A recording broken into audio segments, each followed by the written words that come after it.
You are listening to the Critical Mass Radio Show, Orange County's business talk show, focused on exploring topics of interest to CEOs who are leading middle market companies.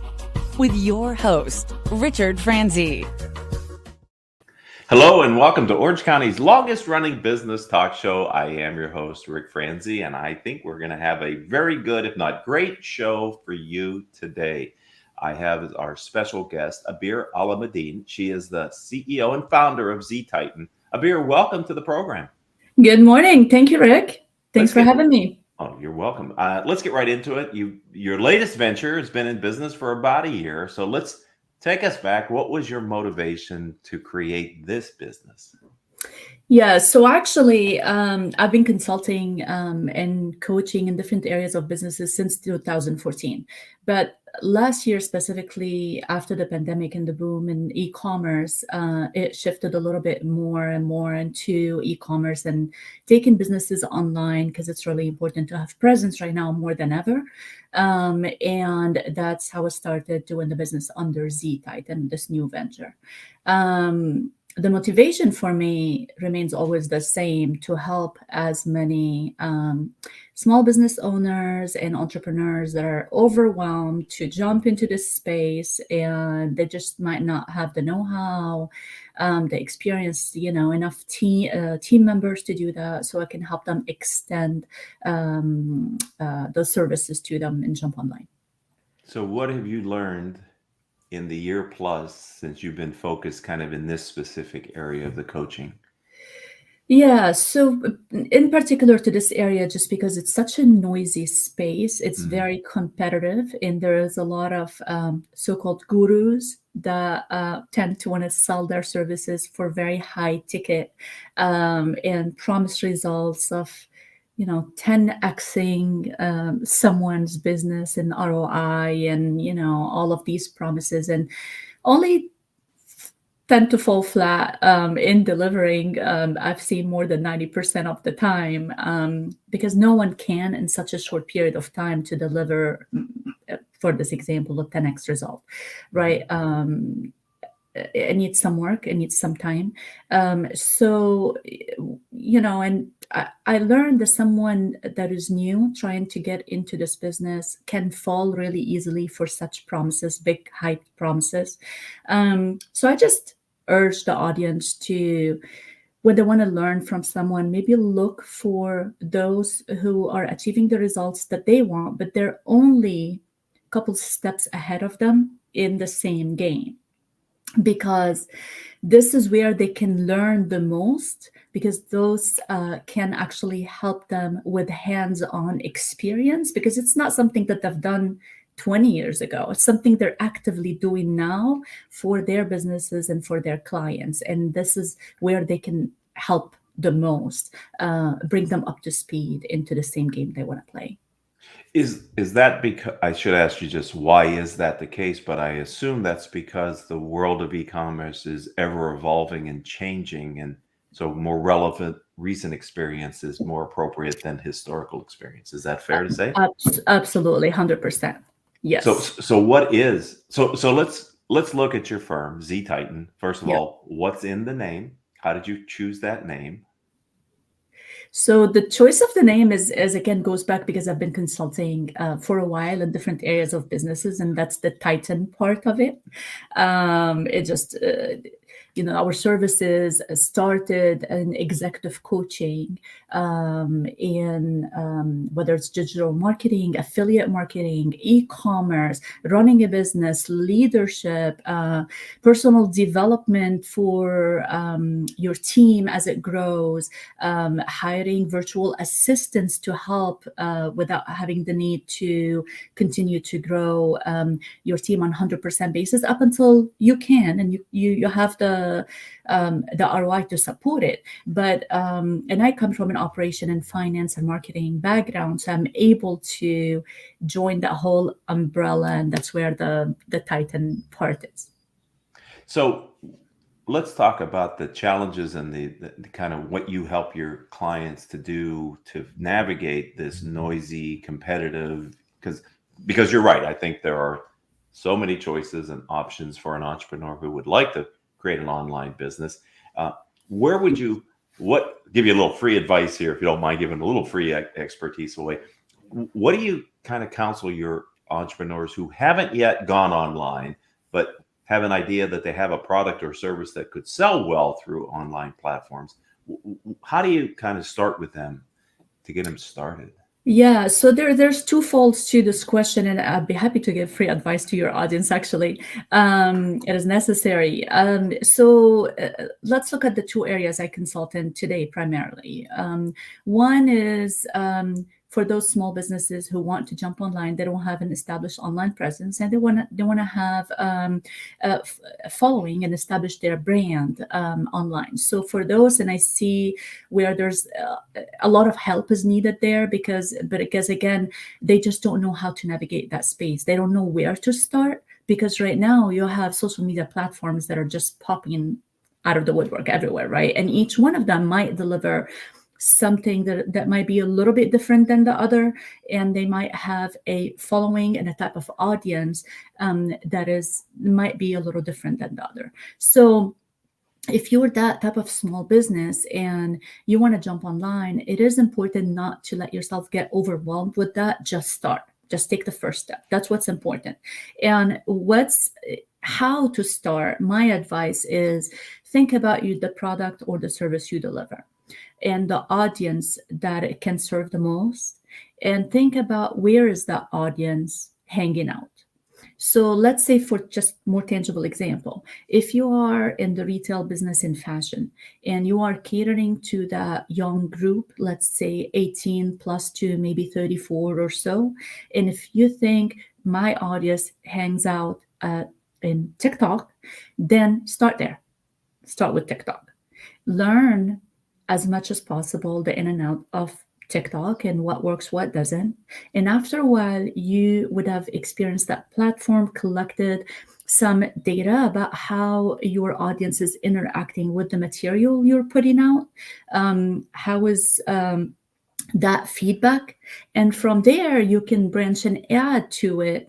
If TikTok is working for you, for example, Snapchat, Instagram, whatever other platforms that you think can be a cross pollination and help in there to expand your audience. At that time, you'd have built a little bit of following. Right. What about that? That's good counsel. And let's say now we have a more mature online seller who's looking to go for a bigger platform like an Amazon or a Walmart. How would you help them to navigate that level of online selling now? Absolutely. So that takes me to the second fold, which is really the other services, the e-com services will provide. So for those sellers who are established, so let's just take someone who's maybe in the drop shipping business, is a wholesaler, had their own clients for years, and now feels the need to be online, rightly so, and want to either let's say they were on eBay for all these years, right? Because it's been established for a long time. Mm-hmm. And now they want to add another platform. So my advice there is, right now, Amazon is at the forefront for everyone. Everyone thinks, okay, well, Amazon, I'm going to jump to Amazon. But I'll tell you one thing. I've been on Amazon. 2000, I was on Amazon. I think I started 2014, 15. And it's such a different space today, what Amazon have morphed into, than it was back then. It's such a crowded platform, and it's extremely competitive. We're talking around, I think it's up to 1.3 to 1.5 million sellers on Amazon. Wow. So if you're thinking about adding a platform and jumping in Amazon, that might not be the best move for you if you're not able to compete with another 1.3 to 1.5 million or whatever subset of that might be selling your same products in the same niche, kind of similar products and all of that, right? Mm-hmm. Price wars, all kind of reviews to affect your seller rating and all of that. So you need to be able to allow yourself to study the market and pivot and find opportunities that might help you as a seller in having less competition. So for this particular example, maybe now Walmart, which is more of a recent introduction to the marketplaces online, is your better option. Walmart, for example, right now has just a little shy of 150,000. You compare that to the 1.5 million in Amazon. Now you're at 90% less competition. That sounds better. And it's Walmart. It's a recognized brand. Okay, so we started with the entrepreneur who could find the social platforms that have their audience. You've talked about companies that want to get on a bigger platform, Amazon and Walmart. What about an established company that would like to sell more products online, and they believe that means making it available through their own website? What advice would you have for them to develop an e-commerce business inside their own website? Yeah, and we do that, and we have our own, and that's how we're growing as well. But I think these days it's just about being more and more omni-channel, multiple places at the same time, as much as possible. Again, without being overwhelmed, because every particular platform is going to have, unless you have a centralized platform where you could connect the dots between all of these marketplaces and your website, so you can sync your inventory, your pricing, because shipping and orders are going to come from everywhere, right? And the name of the game right now, more than ever, is being customer centric. That's the biggest difference maker in the marketplace today. If you're able to deliver on your promise, whether that is a service or a product, deliver it in the fastest time possible, and deliver the best service on top of that, the best customer service to support it, then you're onto something and you can win this game. That's how you differentiate yourself. But today, being just on a website, how are you going to drive sustainable traffic, right? Because you can have a website, and it could be established website with your own clients, but what if your biggest client decides to pack and leave, right? And it happened quite a bit for any reason. It happened quite a bit recently in the last 2 years, as we've seen. A lot of companies, unfortunately, went out of business because of COVID and lack of preparedness. Not that anyone could have been ready for this pandemic of this magnitude, but we can't just be in just one place anymore and rely on one source, right? Whether that is income from a job or one big client that we're a wholesaler to, etc. And that's why I just invite everybody to think about, okay, which platform can I be on? And if I want to sell a product, which marketplace can I enter that is best for me? Abir, one of the things that I think comes with people's comfort now in doing more and more online, is they have an increasing expectation for how that transaction should happen, because it's right, because they have a lot of experience now, and there are some who do it really well, the online shopping experience. And so I would have to imagine part of what you're doing for your clients as well is not only figuring out the strategy and the technical piece of it, but also the user experience that the buyer might be having. That feels like, to me, can take a lot of thought to make sure it's, at least acceptable, if not world-class, for the buyer. Absolutely. And you're very right about that. It goes back to differentiating yourself as a business, because again, we are all connected.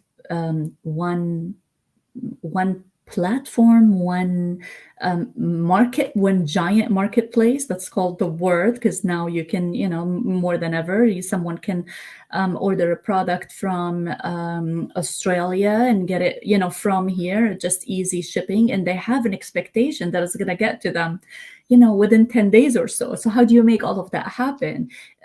You have to stay on top of your suppliers to make sure that you keep testing them and vetting them, right? If you're not manufacturing your own product. So if you are a small drop shipper or a wholesaler that is not manufacturing your own, but working with suppliers, whether they're inside the US or outside the US, more and more there is a push of having suppliers within the US, because you can control more of that piece if you're not manufacturing your own, right? And having full control. If you don't have a warehouse, and you're using someone else's warehouse, let's say a 3PL, third-party logistics company that is handling the shipping, the processing of orders and all of that, you need to be able to vet them and stay on top of it and have metrics in place and analytics in place to make sure that they're delivering so that your customers are receiving the best possible service from your company. Because again, if you're selling on any marketplace, through any marketplace, let's say Facebook Marketplace, you're selling through Amazon, you're selling through Walmart, eBay, all of these platforms have established metrics and for you to meet. And if you don't, you slip down in the ranking, and now all of a sudden you cannot participate in the Walmart buy box and in the Amazon Prime and in Facebook Marketplace number of listings a day, because and so that's what's really important. That's where you need to be customer centric and stay on top of it. It is. It sounds to me that there's a lot to take into account, and probably having someone with your background experience and knowledge is really helpful, especially as people spin up their online offering as well as they mature it. We put a poll question out. You and I created a poll question. It said something along the lines, if you have the entrepreneurial bug and want to go in the e-commerce way, what is stopping you? We gave them 3 choices. A time commitment was stopping them, a perceived financial commitment was stopping them, or their general lack of knowledge. They don't know where to start. And I'm excited to see the results of that. Yeah, so there's about 160 some people have seen it. So far, the overriding winner is financial commitment. So it's the perception of an early stage entrepreneur that it's too expensive. Can you talk about the financial aspect of not only the time, but also the financial component of getting your product sold through e-commerce? Yeah, absolutely. And this is actually really helpful that we have the result, because I was expecting it to be something else. I was expecting it to turn out to be lack of general knowledge about the areas, whether it's e-commerce, digital marketing, social media marketing, etc. But for the financial commitment, so let me just give you an example. Let's just take e-commerce, for example. So getting into the space is actually not a huge financial commitment. You can start, if you're an entrepreneur, you don't have a business already, and you have a small budget, you can start anywhere between, a few thousand, couple thousand. That's not a big commitment. And this is in particular for if you want it to be in the drop shipping game, meaning you're not going to be manufacturing your own product, you're not going to be warehousing your own product. You're the middleman. Finding a winning product in that case is going to become your particular edge. So product research within the market is your bigger commitment, and not so much a financial commitment in this particular area. So it's more of knowledge and time commitment. If you want to be a drop shipper to get in the game. And for our audience who might not be familiar with what drop shipping is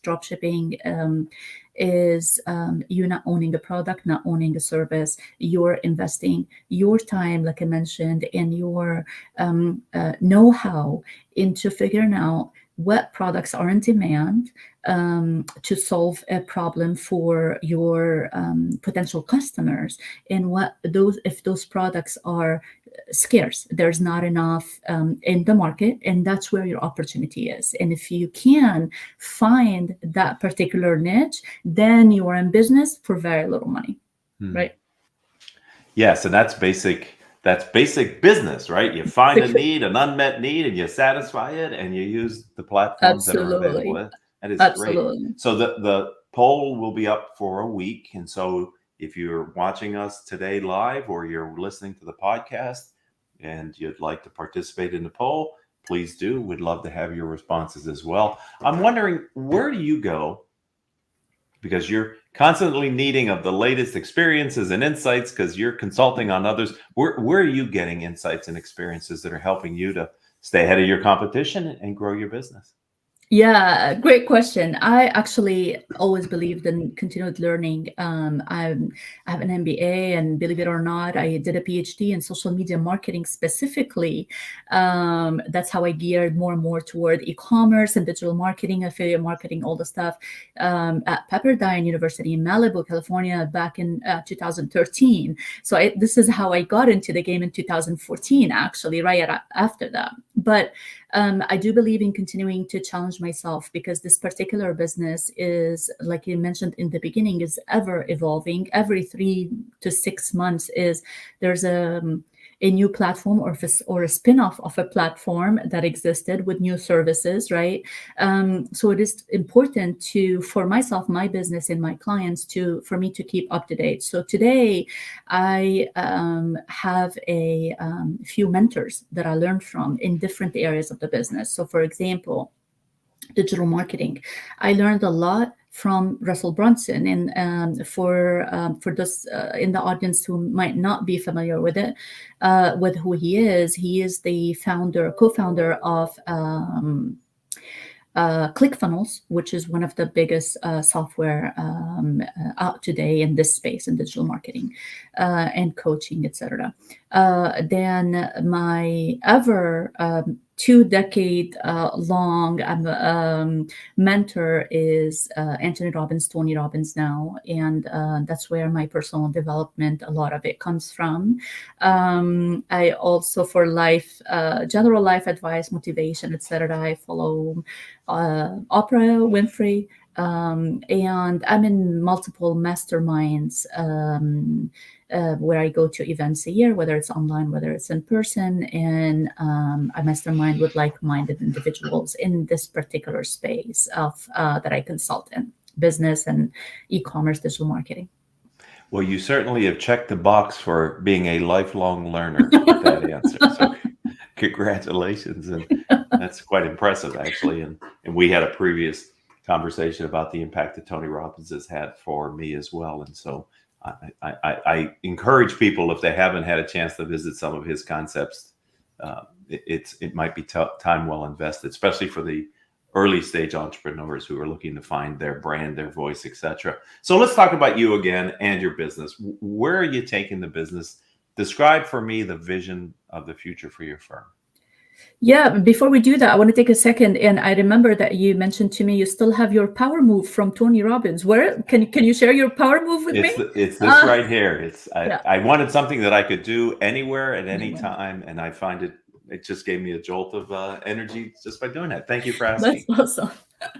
Yeah. So regarding my business, so where I want to take it, well, for the remaining of this year, like I said in the beginning, my motivation has always and remains to help as many overwhelmed business owners or entrepreneurs that want to break into the space, that who want to, maybe if they're an entrepreneur, they're new to the game, they just want a second stream of income because they learned from the pandemic and they've been thinking about it for a while, and they're trying to figure out, how can I create something online that can help me become financially stable and financially independent, so I can help provide a better life for myself, my family, etc.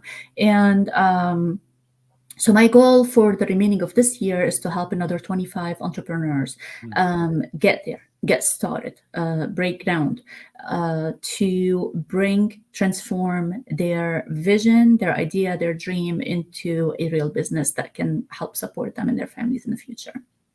That's a very specific number. And again, I like it because you can quantify and measure it. Another, that's a best practice, ladies and gentlemen, is to be able to measure and manage. That probably comes from your operational background. Yes, from finance and operation. Yeah. I was a CFO and COO for a couple decades in corporate America. So this is where it comes from.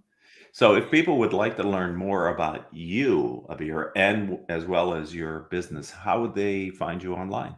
Yeah, I think the best way to reach me is to go to my LinkedIn, which I'm sure, Rick, we can post the information there, my contact information there. And they can also reach me by email, and we'll leave them that info as well.